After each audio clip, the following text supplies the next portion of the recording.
ประเทศมองโกเลียดินแดนที่หลายคนยังไม่รู้จักซึ่งบอกเลยว่าดินแดนแห่งนี้มีความน่าสนใจอีกมากมายที่ทำให้เราสองคนตื่นตาตื่นใจไปกับประเทศนี้ครับและตอนนี้นะครับพวกเราสองคนยังอยู่ในทะเลทรายโกบีซึ่ง EP นี้เราจะพาทุกคนมารู้จักกับเมืองหลวงที่เก่าแก่ของมองโกเลียอย่างคาราโครัมและซึมซับไปกับความเชื่อด้านศาสนาวัฒนธรรมและการใช้ชีวิตของคนมองโกเลีย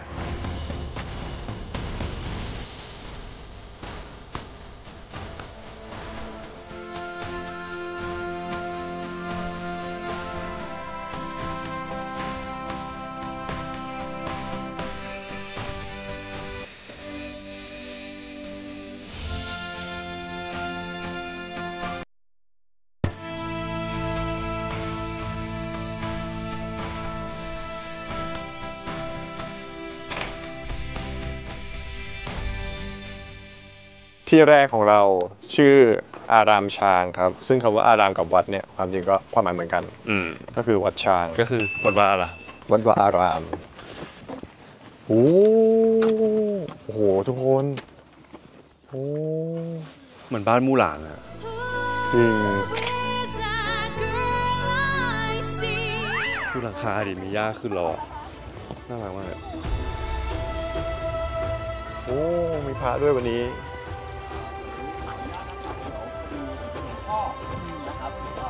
ต้อนรับนะครับแล้วก็เดี๋ยวผมก็จะกรุณาพาชมวัดนะครับทั้งคณะเลยนะครับก็เดี๋ยวเราจะได้เห็นด้านในนะครับที่เป็นโบสถ์นะแล้วก็จะได้อาจจะเห็นพิธีของพระสงฆ์ด้วยนะครับและอย่างที่ไกด์พี่ต้นคูณบอกนะครับวันนี้พวกเราได้รับการต้อนรับจากหลวงพ่อหรือพระที่จำวัดอยู่ที่แห่งนี้พาพวกเราชมวัดและแนะนำพิธีกรรมต่างๆของวัดแห่งนี้กันด้วยวัดนี้สร้างก็1647นะครับใช่ก็ประมาณ400ปีโหแต่ละที่ก็ เก่าแก่สุดแล้วนี้ไม่ใช่วัดแรกของวัดนี้แล้วอันนี้ก็งงเหมือนกันคือเขาย้ายมาจากอีกที่มาประมาณ3รอบแล้วถึงมาตรงนี้ได้แล้วก็มีการป้องกันรอบนอกทำให้ไม่โดนทำลายจะมีแวร์เฮาส์2ข้างทางครับผมตึ้มที่ไว้เก็บของต่างๆ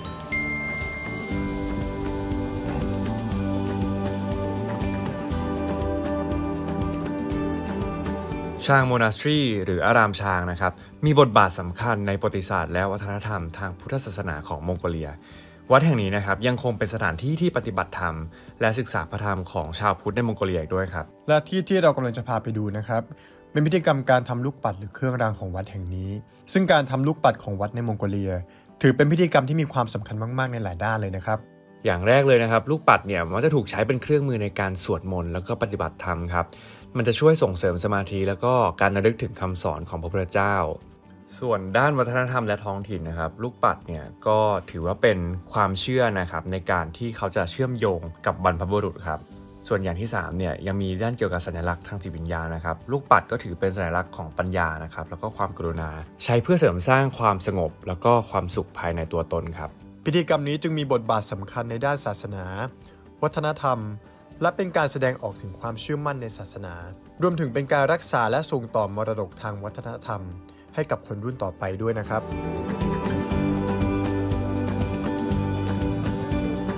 และแล้วพวกเรานะครับก็เดินทางกันต่อและมาถึงอนุสรณ์สถานพรมแดนของจักรวรรดิมองโกหรือ Borders of Mongol Empire Monument ซึ่งนะครับเป็นกำแพงที่สูงใหญ่แล้วก็เป็นรูปพรมแดนของจักรวรรดิมองโกในอดีตนั่นเองครับก่อนที่เราจะเชิญไกด์พี่ต้นคูณมาเล่าเรื่องต่อพวกเราจะขอพูดถึงยุคต่างๆของมองโกเลียกันก่อนซึ่งการสรุปยุคนี้นะครับเป็นการสรุปจากไกด์พี่ต้นคูณด้วยเหมือนกันครับมองโกเลียจะแบ่งเป็นทั้งหมด5ยุคด้วยกัน 1. ยุคก่อนเจงกิสข่านในยุคนี้นะครับเป็นช่วงเวลาที่มองโกเลียเนี่ยยังไม่มีการรวมกลุ่มทางการเมืองเผ่าต่างๆเนี่ยก็จะมีการแบ่งแยกกันอยู่และชื่อเผ่ามองโกครับเป็นชื่อของเผ่าที่ใหญ่ที่สุดพอเจงกิสข่านเริ่มยึดเผ่าต่างๆได้แล้วก็เริ่มมีอำนาจเนี่ยเขาได้ทำการรวมเผ่าต่างๆแล้วก็บังคับให้ทุกเผ่าเรียกตัวเองว่ามองโกทำให้เกิดการรวมตัวของชาติมองโกเลียในรูปแบบใหม่เกิดขึ้นซึ่งนั่นนะครับก็เป็นจุดที่ทำให้เกิดยุคที่2ครับนั่นก็คือยุคของจักรวรรดิมองโกซึ่งในยุคตั้งแต่ปี 1206 ที่เจงกิสข่านก่อตั้งจักรวรรดิมองโกเจงกิสข่านก็ได้มีอำนาจสู่ลูกสู่หลานของเขานะครับมากมาย แล้วหลังจากนั้นกุ๊ปไลข่านซึ่งเป็นหลานของเขาเนี่ยสามารถเข้ายึดประเทศจีนแล้วก็สถาปนาราชวงศ์หยวนหรือหยวนดานาสตี้ขึ้นมานะครับจึงส่งผลให้จักรวรรดิขยายตัวอย่างรวดเร็วมากขึ้นครับส่วนยุคที่3คือยุคหลังจักรวรรดิมองโกหลังจากจักรวรรดิมองโกล่มสลายและอำนาจเสื่อมลงนะครับผมยุคนี้น่าจะเป็นยุคที่พระพุทธศาสนาแบบทิเบตเนี่ยรุ่งเรืองในมองโกเลียมากครับในปัจจุบันนะครับชาวมองโกเลียส่วนใหญ่ยังคงนับถือพุทธศาสนาแบบวชรยาน มาถึงยุคที่4นะครับยุคนี้ถือว่าเป็นอีกจุดเปลี่ยนที่สำคัญของมองโกเลียเลยนั่นก็คือยุคคอมมิวนิสต์มองโกเลียกลายเป็นประเทศที่อยู่ภายใต้อำนาจการปกครองของโซเวียตตั้งแต่ช่วงต้นศตวรรษที่20และในช่วงนั้นศาสนาและวัดต่างๆของมองโกเลียเนี่ยก็ถูกทำลายอย่างหนักทำให้ยุคนี้เป็นยุคพุทธศาสนาในมองโกเลียที่ตกต่ำและมีการควบคุมทางการเมืองที่เข้มงวดมากที่สุดและยุคที่5ยุคสุดท้ายก็คือยุคปัจจุบันครับหลังจากการล่มสลายของระบอบคอมมิวนิสต์ในปี 1990 มองโกเลียเริ่มกลับคืนสู่ประชาธิปไตยทำให้เศรษฐกิจเริ่มเติบโตมากขึ้นและมีการฟื้นฟูศาสนาวัฒนธรรมที่ถูกทำลายในยุคคอมมิวนิสต์อีกครั้งจึงทำให้คนในมองโกเลียในยุคปัจจุบันนี้ยังคงนับถือศาสนาพุทธวชรยานกันอยู่นั่นเองครับใต้สุดครับท่านเห็นไหมครับว่าใต้สุดของดินแดนที่มองโกตีได้นะครับอันนี้ไม่ได้เกิดขึ้นสมัยเจงกิสข่านแต่เกิดขึ้นในสมัยกุ๊ปไลข่านผมทวนให้เร็วๆนะครับเจงกิสข่านมีลูก4คนนะฮะโจชิชาไตโอโกไตโทลุยนะครับแล้วต่อมาลูกของโทลุยเนี่ยนะครับก็คือกุ๊ปไลข่านนะครับโจชิลูกคนแรกเนี่ยจำได้ไหมฮะที่เมียเขาโดนลักพาตัวไปต้องใส่ว่าไม่ใช่ลูกเจงกิสข่านนะโจชิเนี่ยสิ้นพระชนก่อนเจงกิสข่าน1 ปีนะครับฉะนั้นจบไปนะฮะลูกที่ตีไปทางตะวันตกแล้วไปตั้งอาณาจักรชื่ออาณาจักรโกลเด้นฮอร์สนะฮะอยู่ในฮังการีนะครับรูปน้ำตาลลูกตัวนี้คือชากาไตลูกคนที่2ส่วนโอโกไตข่านตั้งอาณาจักรอยู่ที่นี่นะครับคนนี้คือทายาทของเจงกิสข่านนะทำไมไม่เลือกคนที่2เพราะคนที่2มุทะลุใจร้อนไม่รอบคอบเขาก็แยกไปตั้งอาณาจักรของเขาเอง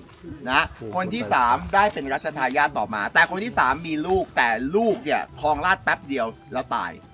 นะครับเพราะฉะนั้นราชสมบัติจึงไปตกอยู่กับโทลุยลูกคนที่4และโทลุยเนี่ยมีลูกที่ขึ้นครองราชย์2 คนพี่ชายคนโตคือเมืองเกอข่านกษัตริย์นักปฏิรูปและน้องชายของเมืองเกอข่านนะก็คือกุ๊ปไลข่านนะกุ๊ปไลข่านสามารถตีเมืองจีนได้จำได้ใช่ไหมฮะและพยายามขยายอาณาจักรลงมานะครับเขาก็รีเสิร์ชว่าโอเคทางตอนใต้เนี่ยนะครับมันมีทรัพยากรเยอะ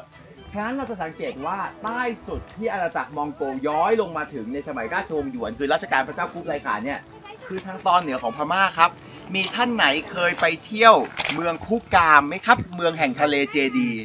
นะครับเมืองคุกามสิ้นสุดลงจากการโจมตีของกองทัพมองโกครับบรรดาเจดีวัดวาอารามทั้งหลายที่เราเห็นอยู่นั้นนะครับเมืองคุกามเสื่อมสลายไปหลังจากการถูกโจมตีของกองทัพมองโกนะครับในสมัยของพระเจ้านรปฏิสิทธุนะเป็นกษัตริย์องค์สุดท้ายของคุกามนะครับทีนี้ผมขอโยงให้ใกล้กับเรานิดนึงนะครับทุกท่านจำอนุสาวรีย์3 กษัตริย์ใช่ไหมครับที่เชียงใหม่พญามังรายพ่อขุนนางแห่งมหาราชและพญางำเมืองแห่งแห่งล้านนาสุโขทัยและพะเยานะครับคำถามคือทำไม3 กษัตริย์ต้องจับมือกันทำไมจึงเกิดการรวมกลุ่มของเครือข่ายเน็ตเวิร์กของเจ้าเมืองชาวไทยนะฮะเกิดขึ้นในเวลานั้นเพราะเรารู้สึกว่าเราต้องเป็นปึกแผ่นหรือเป็นพันธมิตรบางอย่างนะฮะเพราะว่าอาณาจักรพุกามซึ่งเป็นมหาอำนาจนะครับในเวลาก่อนสุโขทัยโดนมองโกตีแตกไปแล้วไม่รู้ภัยจะมาถึงตัววันไหนนะซึ่งโอเคผมเชื่อว่าถ้ากุ๊ปไลข่านมาจริงๆพ่อขุนรามแห่งมหาราชก็ไม่รอดเหมือนกันหลังจากที่พวกเราได้ฟังข้อมูลเกี่ยวกับจักรวรรดิมองโกเพิ่มเติมจากไกด์ต้นคูณแล้วนะครับเราเนี่ยก็ได้เดินทางเข้าสู่เมืองหลวงเก่าอย่างคาราโครัมเป็นที่เรียบร้อยครับซึ่งคำว่าคาราโครัมเนี่ยครับในภาษาโบราณหมายถึงกรวดสีดำประวัติเมืองนี้นะครับก็คือเจงกิสข่านเนี่ยเขาต้องการสร้างฐานสำหรับการตั้งทัพเพื่อพิชิตแดนทางตะวันตกนะครับหลังจากนั้นเนี่ยโอโกไตข่านซึ่งเป็นข่านรุ่นที่2นะครับก็ได้สร้างวังและกำแพงเมืองนะครับในช่วงปี 1235 และได้กำหนดครับให้เมืองนี้เป็นเมืองหลวงของจักรวรรดิมองโกคาราโครัมเป็นเมืองหลวงเก่าของจักรวรรดิมองโกในสมัยเจงกิสข่านมีความสำคัญมากทั้งทางด้านประวัติศาสตร์และวัฒนธรรมคาราโครัมก่อตั้งขึ้นในปี 1220 โดยเจงกิสข่านหลังจากที่เขาได้รวบรวมเผ่าต่างๆ เมืองนี้ถูกสร้างขึ้นเป็นศูนย์กลางการปกครองและการค้าคาราโครัมยังเป็นศูนย์กลางการค้าที่เชื่อมโยงเส้นทางสายไหมเป็นจุดเชื่อมโยงการค้าระหว่างเอเชียกลางและจีนทำให้เมืองนี้เต็มไปด้วยวัฒนธรรมที่หลากหลายนั่นเองและตอนนี้เรากำลังเดินทางไปยังวัดหรือว่าอารามเดนซูหรือว่าเดนซูมอนาสทรีซึ่งเป็นอารามพุทธศาสนาที่เก่าแก่และสำคัญที่สุดในมองโกเลียครับตั้งอยู่ใกล้กับเมืองคาราโครัมและก็เป็นหนึ่งใน2วัดที่ไม่โดนทำลายในสมัยนายพลคอลอยกินซอยเบาคานเป็นไงครับอากาศดูไม่สู้ดี ไม่แน่ใจว่าวันนี้เราจะเจอฝนครั้งแรกในมองโกเลียหรือเปล่าตั้งแต่มาหันไปแต่ว่าสวยนะใช่สวยมากก็คือเดนซูมอนาสทรีเนี่ยเป็น1 ใน 2วัดที่ไม่โดนทำลายสมัยนายพลชอยเบาคานไม่ใช่ชอยเบาซาชอยเบาคานนายพลชอยเบาซาเพราะว่าทางโซเวียตเนี่ยเขาต้องการจะเก็บวัดนี้เอาไว้เพื่อโชว์ให้กับชาวโลกได้เห็นว่าเหมือนทางฝั่งเขาเนี่ยก็ยังอนุรักษ์ศาสนาอยู่นะก็เลยมีเหลือไว้ตามนี้นะครับผมซึ่งจริงๆก็คือเป็น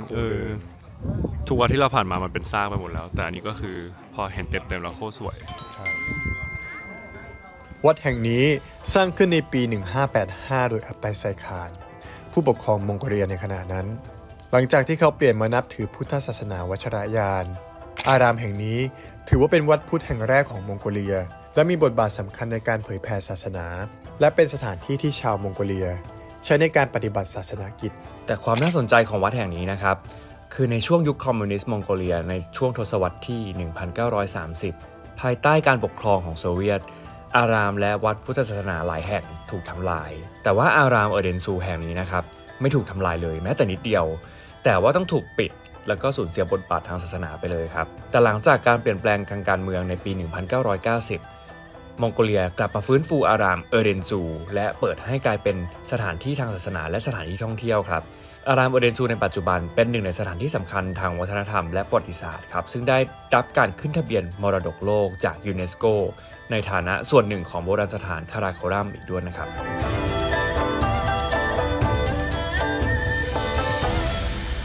ตอนนี้เราก็เข้าที่พักกันแล้วนะครับบอกเลยว่าโรงแรมนี้เนี่ยดีมากโรงแรมวันนี้นะครับยินดีต้อนรับครับผมคิดว่าเป็นโรงแรมที่น่ารักมากธีมแบบสไตล์เหมือนนอร์ดิกใช่แล้วกลิ่นก็คือกลิ่นไม้นอร์ดิกมากแต่ว่ายังคงคอนเซ็ปต์ก็คือมีแมลงทุกชนิดเลยทุกคนดูตัวแมลงเยอะมากมีตัวนี้อีกตัวนึงเฮ้ยในห้องน้ำนี่กี่ขาอีกตัวนึงนี่แมงมุมปะเนี่ยตัวนี้แต่ตัวนี้บินได้นะอ๋อเหรอฟิวชั่นแล้วก็มีห้องน้ำด้วยไฟน่ารักมากเป็นระบบน้ำอุ่นแบบหม้อต้มเลยนะครับทุกคนใช่พาไปดูเป็นอะไรเขาบอกอาบได้ทีละคนมีนี่ตัวนึงเฮ้ยแบบหม้อต้มเลยอ้าวไม่ใช่เหรออาจจะต้มข้างนอกแต่เขาบอกอาบได้ทีละคนอาบได้ทีละคนแล้วอีกคนต้องรอประมาณ20 นาทีเพื่อต้มน้ำแต่ถ้าอาบพร้อมกันก็ไม่เป็นไรเดี๋ยวให้ถามว่าจะอาบพร้อมกันหรือเปล่าอาบพร้อมกันกด1พร้อมกันกด2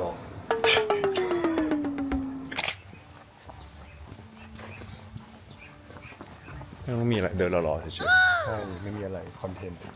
คือเดินไปกินข้าวก็เดินหล่อไปทั้งวันแล้วก็เกิดมาเพื่อเดินหล่ออยู่แล้วผมจะปิดไฟผมก็เดินไม่เป็นไรครับเพราะว่าเดี๋ยวเราจะปิด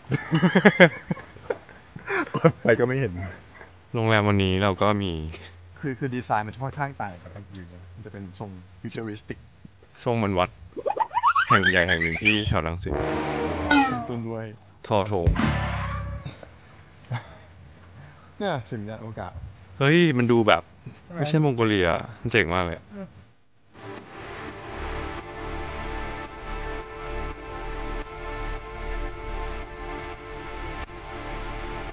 แฟนซีดูโคมไฟดูโคมหอมแบบจริงกินหอมมาก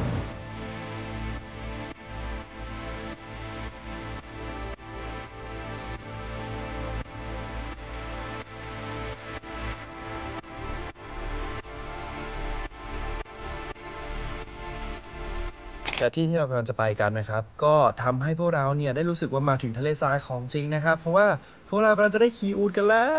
วเราจะไปขี่อูฐกันที่แซนด์ดูนส์กันครับ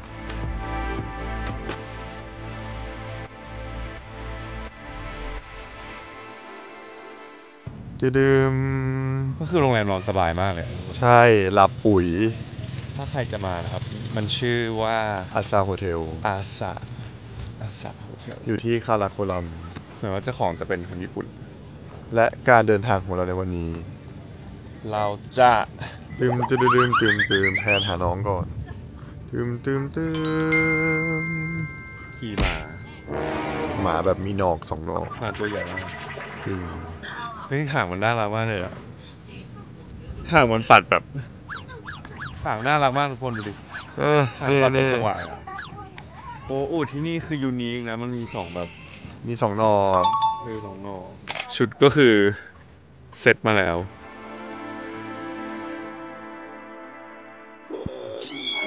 โอ้ยแม่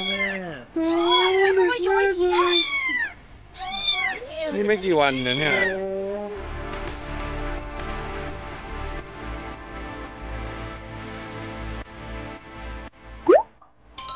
โอ้น้องตัวนี้น่ารักมาก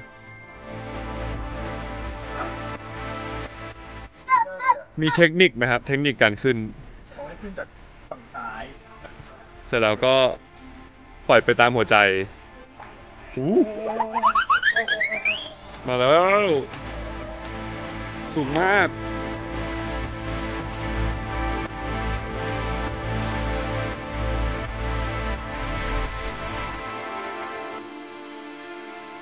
ขึ้นมาแล้วทุกคนโอ้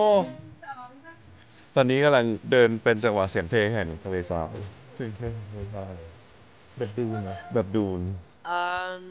หนองนี้ก็คือ หนอกนิ่มมากเลย ฟลิปฟลอปมา Good camel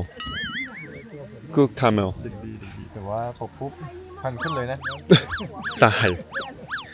แรกเลย โอ้ดูดิเขาอ้อนเจ้าของเขาหรือเขาคัน เรากำลังจะไปที่แซนดูนครับแซนดูนส์หรือเนินทราย ภูมิประเทศที่เกิดจากการสะสมของทรายที่ถูกพัดมาโดยลม โดยมีรูปร่างและขนาดหลากหลาย ขึ้นอยู่กับสภาพแวดล้อมและแหล่งลมนั่นเองครับ การใช้ชีวิตในทะเลทรายของชาวมองโกเลีย โดยเฉพาะในเขตทะเลทรายโกบี มีความเชื่อมโยงกับอูฐ2 โหนกหรือ Bactrial Camel และในการใช้ชีวิตของชาวมองโกเลียในทะเลทรายจะใช้ชีวิตแบบเร่ร่อนอาศัยอยู่ในเกอร์เพราะว่าจะได้เหมาะสมกับสภาพแวดล้อมที่แห้งแล้งแล้วก็การใช้ชีวิตแบบเคลื่อนที่ไปตามฤดูกาลครับและอย่างที่บอกเลยว่าอูฐ2 โหนกเป็นสัตว์ที่สำคัญที่คอยช่วยเหลือชาวมองโกเลียครับโดยเป็นทั้งพาหนะแล้วก็ยังช่วยในเรื่องของการค้าขายด้วยครับเพราะว่าอูฐ2 โหนกนะครับเป็นสัตว์ที่มีความอดทนสูงจึงช่วยให้การขนย้ายสินค้าหรือว่าการอพยพของชาวมองโกเนี่ยเป็นไปได้โดยง่ายขึ้นครับภารกิจของพวกเรานะครับ จริงเหรอ ก็คือจะไปนำพระไตรปิฎกกลับมา ไปเอากลับมาก็คือพี่ทำสจักรเอาไปตรงนั้นแล้ว จากชมพูทวีป เราไปเอากลับมาให้ ใช่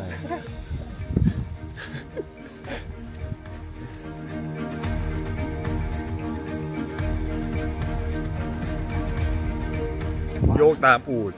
จะได้ไม่เกรงอันนี้คือจังหวะการ เสียง โยก เพล ตาง ม แห่งทะเลทราย ดึง ทำไมตัวนั้นโยกแรงจัง คอจะหลุด เราได้ซ้อมมาแล้วโดยการขี่คอกี้ที่บ้านครับ หรอ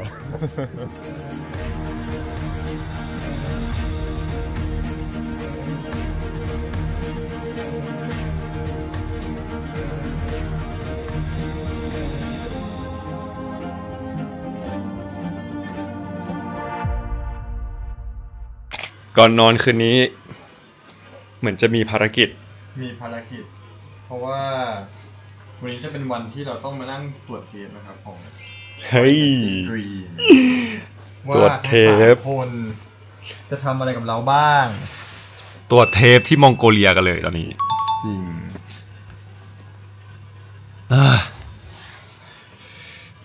วันนี้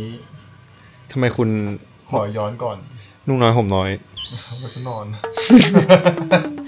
ขอย้อนก่อนว่า เรานั่ง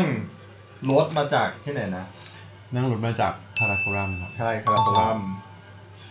นานมากๆ5 ชั่วโมง คือระยะทางมันไม่ขนาดนั้นหรอกแต่ว่ารถติด ใช่ก็คือมันเป็น4 ชั่วโมงครึ่งป่ะ4 ชั่วโมงครึ่งระยะทาง แต่ว่าพอรวมรถติดแล้วมันจะเกินด้วยเกินมันจะ6 ชั่วโมง ใช่ครับก็มาถึงโรงแรมกว่าจะได้กินข้าว จริง 2 ทุ่ม ปวดหลังปวดขา มาเริ่มเลย มาเริ่มนี่แบบปวดที เอาละครับทุกคนสำหรับคลิปนี้นะครับของวัดสำคัญที่ไม่โดนทำลายไปแล้วนะครับผมแล้วก็ยังได้เห็นความน่ารักแล้วก็วิธีการเดินทางโดยการขี่อูฐ2 โหนกด้วย